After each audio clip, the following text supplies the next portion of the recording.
اور بھی گرامی وقار حضرت اللہ مولانا مفتی منور حسین صاحب قبلہ مدہ ظلہ العالی والنورانی سے سماعت کر رہے تھے۔ ماشاءاللہ ان کی تقریر میں بہت سے مواد ملتے ہیں اور لوگ دل لگا کر سنتے بھی ہیں، عمل بھی کرتے ہیں، اور پھر اپنے خطیب و امام سے بڑی اچھی نعت و منقبت سماعت کر لیے۔ یہ پروگرام بہت دیر تک نہیں چلے گا، کچھ ہی دیر تک اور رسول اللہ صلی اللہ تعالی علیہ وسلم۔ حضور تاج الشریعہ علیہ رحمت و رضوان لکھتے ہیں محبت رسول میں غرق ہو کر کے، داغ فرقت طیبہ قلب مزمحل جاتا، داغ فرقت طیبہ قلب مزمحل جاتا، داغ فرقت طیبہ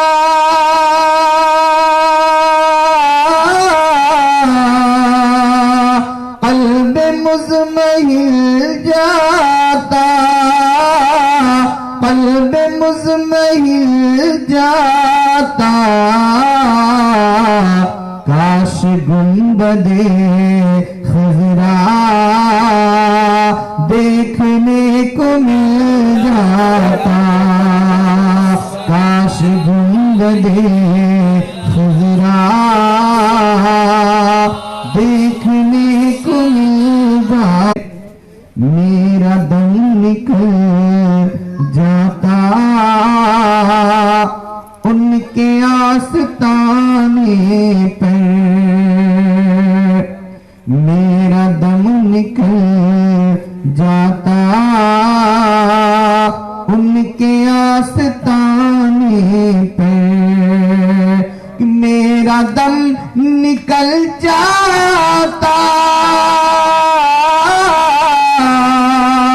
ان کے آستانے پر، ان کے آستانے پر،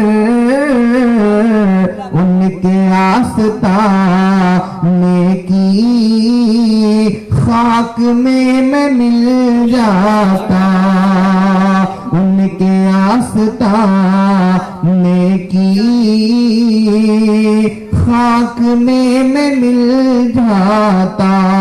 اور دنیا کو ایک ذہن دیتے ہیں کہ خوش نصیب ہیں وہ لوگ جن کی موت مدینے میں آ جائے، اور فرمان کی گلیاں بہارا کروں میں، مدینے کی گلیاں بہارا کروں میں۔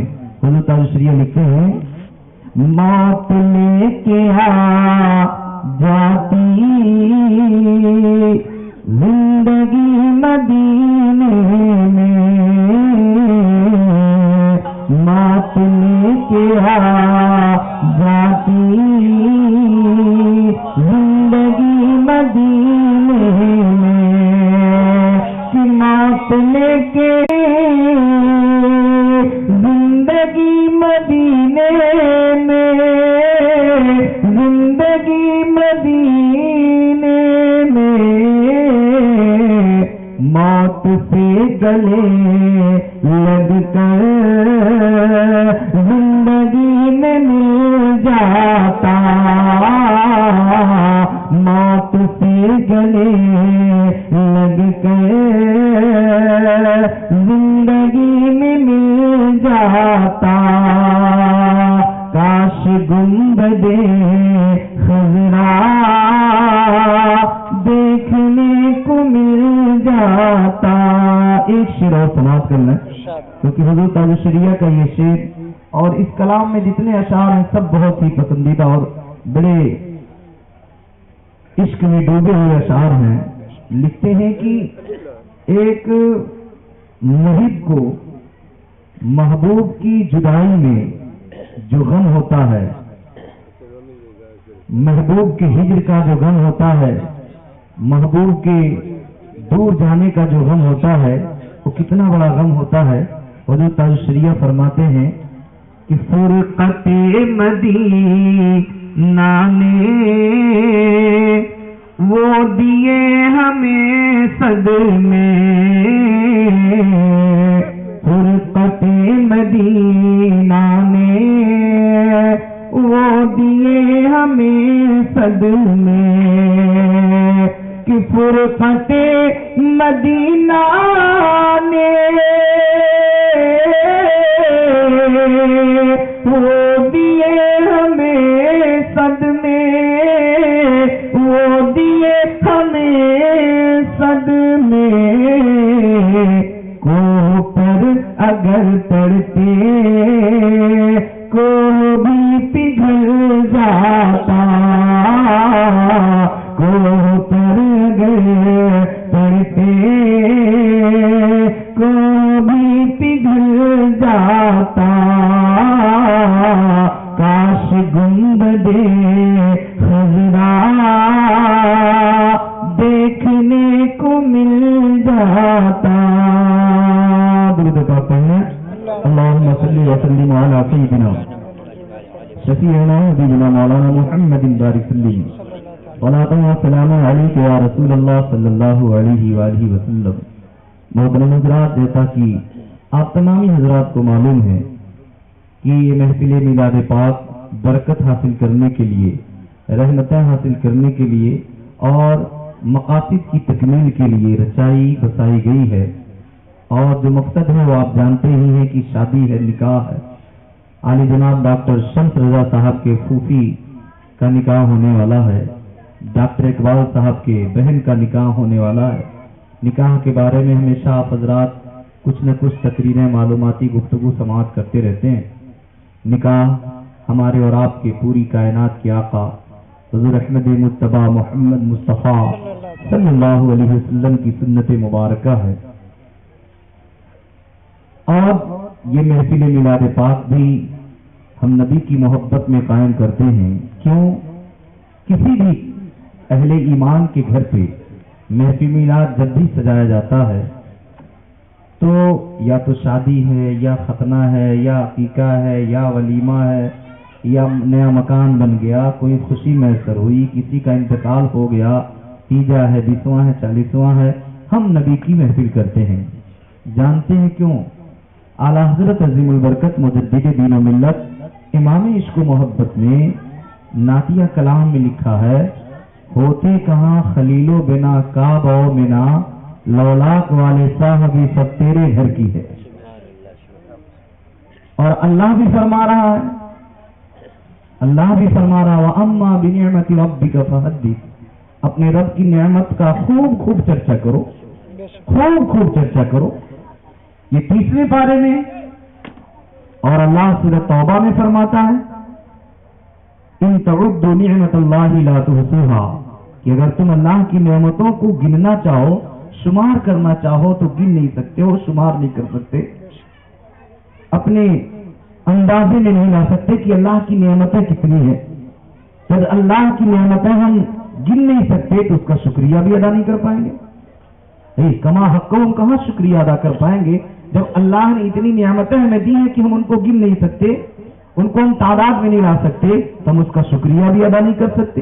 تب اسی جو تضاد پیدا ہوتا ہے اس سے یہ ثابت ہوتا ہے کہ اے بندے، تو اللہ کی نعمتوں کو شمار نہیں کر سکتا، اللہ کی نعمتوں کو گن نہیں سکتا، ایک کام ایسا کرنا کہ جس کے صدقے میں اللہ نے ساری نعمتیں دی ہے اسی کو یاد کر لے، رب کی ساری نعمتوں کا تذکرہ ہو جائے۔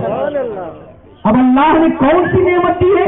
جس نعمت کے صدقے میں ساری نعمتیں ملی ہیں، تو قرآن سے پوچھا جائے تو قرآن سے جواب آئے گا، دیکھو کیا کوئی ایسی نعمت ہے جس نعمت کے صدقے میں ساری نعمتیں اللہ کی جانب سے مل رہی ہیں؟ ہم نے قرآن سے پوچھا اس نعمت کو سمجھیں گے کیسے، پہچانیں گے کیسے، اس نعمت کو تلاشیں گے کیسے؟ تو بڑے بڑے علماء، حضور مفتی منور حسین صاحب کی وجہ سے عالم دین آپ کو سبق پڑھاتے ہوئے نظر آئیں گے کہ قرآن سے پڑھا جائے، پوچھا جائے، قرآن پڑھا جائے کہ قرآن میں کیا کوئی ایسی نعمت ہے جس نعمت کو دے کر اللہ نے احسان جتایا ہو، جس نعمت کو دے کر کے اللہ نے احسان جتایا ہو؟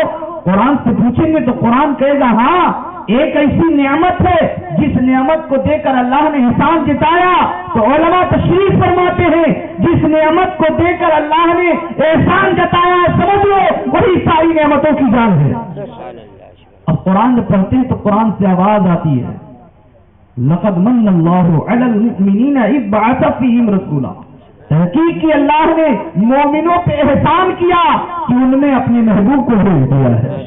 تو محبوب کا آنا یہ سب سے بڑی نعمت ہے، اور وہ محبوب نہ آتے تو حقیقت میں نہ زمین ہوتی، نہ زماں، نہ آسمان، نہ چاند، نہ سورج، نہ ستارے، نہ نجم، نہ دریا، نہ خشکی، نہ تری، نہ پیڑ، نہ پودے، نہ ہوائیں، نہ آگ، نہ پانی، نہ مٹی. کائنات کی کسی چیز کا وجود نہ ہوتا اگر مصطفیٰ کو اللہ نے دنیا میں بھیجنا نہ ہوتا. اور اعلیٰ حضرت نے یہی لکھا ہے کہ ہوتے کہاں خلیل و بنا کعبہ و منا لولاک والے صاحبی سب تیرے گھر کی ہے. اعلیٰ حضرت ذہن دے رہے ہیں یا رسول اللہ اگر آپ نہ آتے، آپ کا آنا منظور نہ ہوتا تو ابراہیم بھی نہ ہوتے، خانہ کعبہ کی بنیاد بھی نہ ہوتی. آپ کو بھیجا تھا اس لیے اللہ نے ابراہیم کو بھیجا، اس لیے اسماعیل کو بھیجا، اس لیے آدم کو بھیجا. آپ نہ آتے تو خانہ کعبہ کی بنیاد بھی نہ رکھی جاتی. اعلیٰ حضرت نے لکھا ہے ہوتے کہاں خلیل و بنا کعبہ و بنا لولاک والے صاحبی سب تیرے گھر کی ہے. یا رسول اللہ یہ آپ کا صدقہ ہے کہ ابراہیم آئے، آپ کا صدقہ ہے کہ اسماعیل آئے، آپ کا صدقہ ہے کہ خانہ کعبہ کی بنیاد رکھی گئی ہے. اسی لیے تو اللہ رب العزت جو قرآن پاک میں قسم کھا رہا ہے وہ اس لیے نہیں کہ خانہ کعبہ وہاں موجود ہے، اس لیے کہ اس سرزمین پہ اس کا پیارا محبوب تشریف لایا ہے. اور قرآن پاک میں اللہ نے ببانگ دہل اعلان بھی کر دیا لا اقسم بهذا البلد وانت حل بهذا البلد ووالد وما ولد. اللہ نے فرما دیا اے محبوب اس شہر مقدس کی قسم ہے، اس سرزمین کی قسم ہے. اور یہ قسم اس لیے نہیں کہ یہاں خانہ کعبہ ہے، اس لیے نہیں کہ یہاں مقام ابراہیم ہے، اس لیے نہیں کہ یہاں آب زمزم کا کنواں ہے، اس لیے نہیں کہ یہاں صفا مروہ مقدس پہاڑیاں ہیں، اس لیے نہیں کہ یہاں مزدلفہ ہے، اس لیے نہیں کہ یہاں منا ہے، بلکہ اللہ فرما رہا ہے وانت حل بهذا البلد، اس لیے کہ اے محبوب اس شہر مقدس میں آپ پیدا ہوئے ہیں، اس شہر مقدس میں آپ آئے ہیں، اس شہر مقدس کی سرزمین میں آپ کے قدموں کے بوسے لے لیے ہیں. اس لیے اور اعلیٰ حضرت نے بھی اپنے شعر میں لکھا ہے کھائی قرآن کھا کے گزر کی قسم، کھائی قرآن خا کے گزر کی قسم، اس کفے پاک کی حرمت پہ لاکھوں سلام، اس کفے پاک کی حرمت پہ لاکھوں سلام. تو نکاح کرنا میرے آقا صلی اللہ علیہ وسلم کی سنت بھی ہے، اور اللہ کے محبوب صلی اللہ علیہ وسلم کا تذکرہ گھر گھر اسی لیے کیا جاتا ہے کہ اللہ کی نعمتوں کا تذکرہ ہو، اللہ کے انعام و اکرامات کا تذکرہ ہو. اب دو چار باتیں میں عرض کر دوں کہ نکاح کے اندر بہت سی ایسی خرابیاں پائی جا رہی ہیں جس کو میں سمجھ رہا ہوں کہ اس کو بند کرنا بڑا مشکل ہے. جیسے اس کے لین دین، فرمائشیں طرح طرح کی، بیٹیوں پہ ظلم کرنا، بیٹیوں کے باپ پہ ظلم کرنا، اپنے مقصد کی تکمیل کے لیے بیٹیوں کے باپوں پہ طرح طرح کی پابندی عائد کرنا. ہمارے اتنے باراتی ہوں گے، ایسا کھانا چاہیے، ایسا انتظام چاہیے، یہ سب لغویات ہیں اور یہ سب خرافات.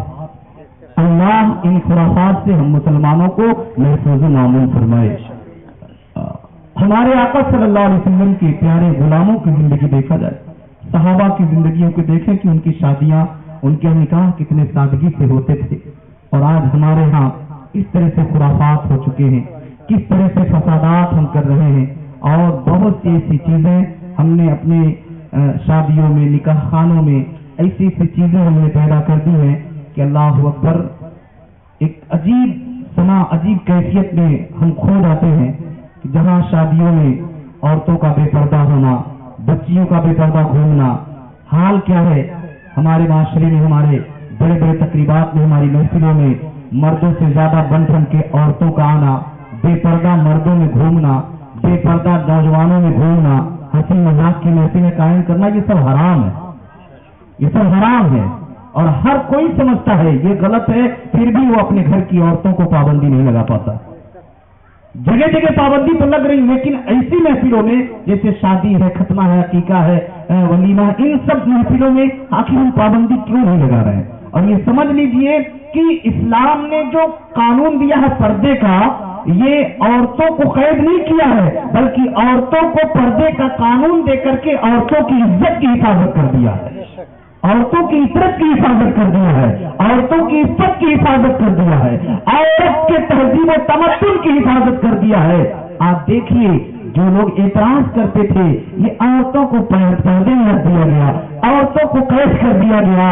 आज वो एतराज करने वाले खुद नकाब पहन रहे हैं, वो एतराज करने वाले खुद पहन रहे हैं। आप कहोगे ना ये कहा, अरे भाई औरतें तो औरतें पहनती थी, अब तो मर्द भी पहन रहा है। जैसे सुना जगह जगह कोरोना फैल रहा है तो अपने मुंह पे वो भी जाग लगाना शुरू कर दिया, मर्द होकर के लगाना।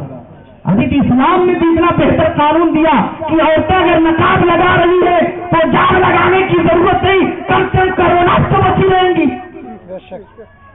तो इस्लाम ने जो भी कानून दिया है, बड़ा प्यारा कानून, इस्लाम जैसा कानून पूरी दुनिया में कहीं नहीं, पूरी दुनिया में कहीं नहीं।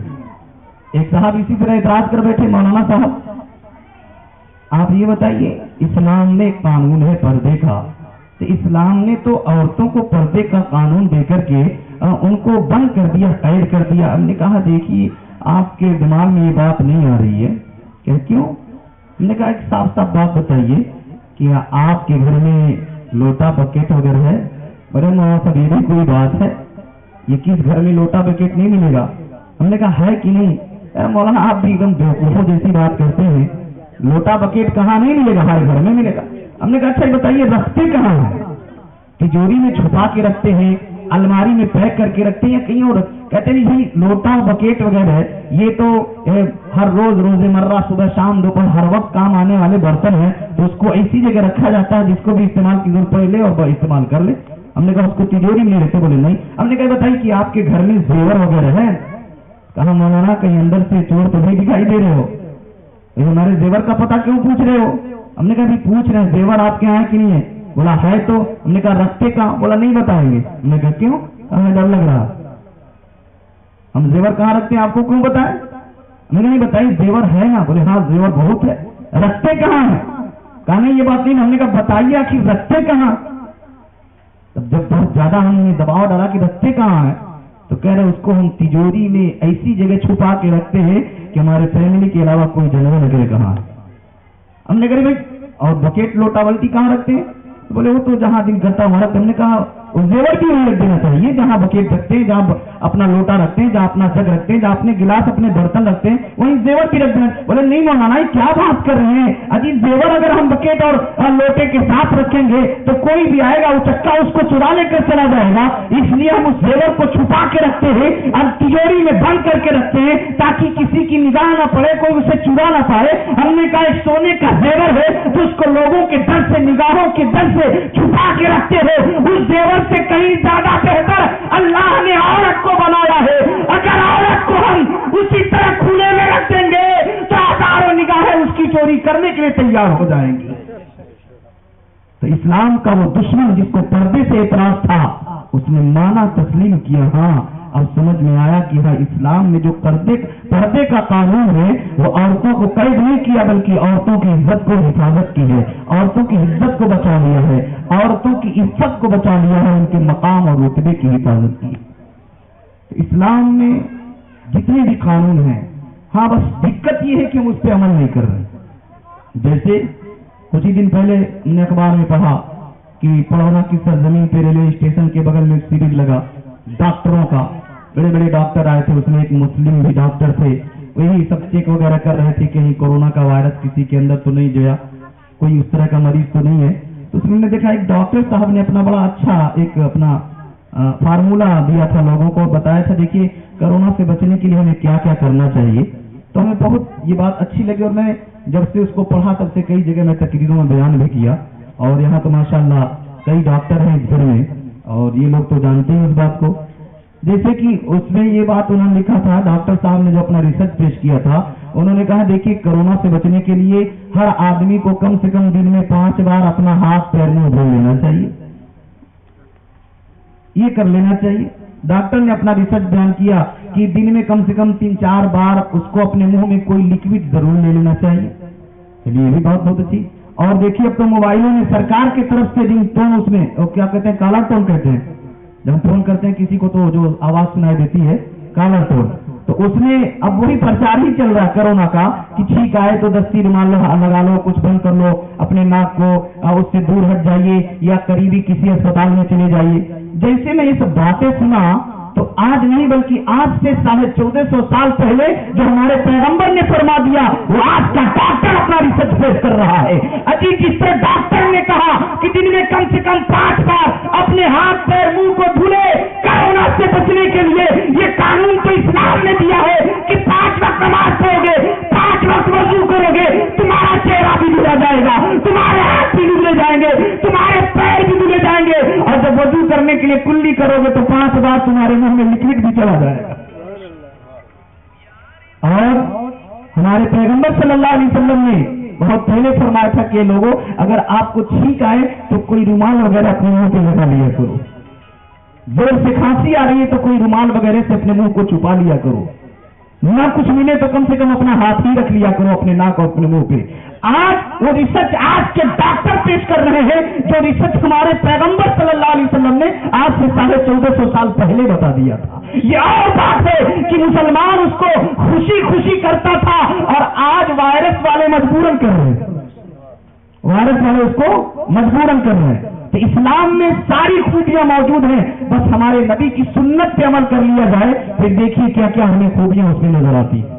अब धीरे धीरे देखिएगा पूरी दुनिया, हमने सुना कि जब चीन से ये कोरोना वायरस फैला है और क्यों फैला, मुसलमानों पे तरह तरह से जुल्म सितम और तकलीफें दी जा रही थी, हिजाब पे पाबंदी, कुरान पे पाबंदी, न जाने कितनी चीजों पे पाबंदियां लग रही थी, और अचानक भयानक शिकार हुए। बहुत से लोग खबर देते हैं कि कोई मुसलमान कोरोना में नहीं मुब्तला है, अगर मुब्तला है तो इस्लाम से नफरत करने वाले मुब्तला है, इस्लाम से बगावत करने वाले मुब्तला है। आज भी मेरा गारंटी है और यकीन कामिल है कि जो 5 वक्त नमाज पढ़ेगा उसको कोरोना वायरस कोई तकलीफ दे ही नहीं सकती, नहीं होगी उसको तकलीफ। ये मेरा मानना और मेरा ईमान है, मेरा यकीन कामिल है कि अहले ईमान अगर वो 5 वक्त नमाज पढ़ता हो, वजू करता हो, तो उसको ये वायरस, ये बीमारी नहीं लग सकती है। इसलिए हम समझें कि हम मुसलमान हैं, अपने नबी की सुन्नतों पर अमल करें, अपने प्यारे आका सल्लल्लाहु अलैहि वसल्लम के फरमान पर अमल करें, अपने समाज से गंदगियों को निकालने की कोशिश करें, अपने समाज के अंदर से जो हमारे नौजवान, हमारी बहनें, हमारी माँ अगर गुनाह के रास्ते जा रहे तो उनको रोके, कंट्रोल करें, क्योंकि अल्लाह के नबी सल्लल्लाहु अलैहि वसल्लम फरमाते हैं कि घर के हर जिम्मेदार से उसके फैमिली के बारे में पूछा जाएगा। जो घर का जिम्मेदार होता है उससे कयामत में पूछा जाएगा कि तेरा बेटा नमाज क्यों नहीं पढ़ा, तेरी बेटी नमाज क्यों नहीं पढ़ी, तेरी बीवी बेपर्दा क्यों हुई, तेरे घर में ये खराबी क्यों पैदा हुई। ये समझ लीजिए। अब इसमें बहुत से मसले हैं। अगर अपने बेटे को समझाते समझाते थक चुका है, अब ये उस बात की गलती नहीं है, लेकिन बेटा अगर अपने बेटी, अपने बच्चों के गलतियों से आगाह होकर भी खामोश है तो ऐसे लोगों को दय्यूस कहा गया है, और दय्यूस पे जन्नत हराम हो जाएगी। दय्यूस जन्नत में नहीं जाएगा। जिनके घर के बीवी बच्चे बच्चियां बेपर्दा घूमे, अपनी जिंदगी को शरीयत के खिलाफ गुजारे और घर का जिम्मेदार उस पर रोक टोक न लगाए, तो ऐसा जिम्मेदार दय्यूस कहलाता है। और दय्यूस के ऊपर अल्लाह ने जन्नत को हराम कर दिया है, सीधे दोज़ख में चला जाएगा। तो बहुत सी ऐसी खराबियां हैं जो हमारे समाज में है, उसको निकाल कर फेंकने की और अपनी इस्लाह और अपने फैमिली, अपने कुंबे, अपने गांव, अपने करीब, अपने इलाके की इस्लाह करना हमारे और आपके लिए निहायत ही जरूरी है। अल्लाह रब्बुल इज्जत हमें और आप सबको समझकर अमल करने की तौफीक रफ़ीक अता फरमाए। वमा अलैना इल्लल बलाग। अस्सलामु अलैकुम। सलातो सलाम।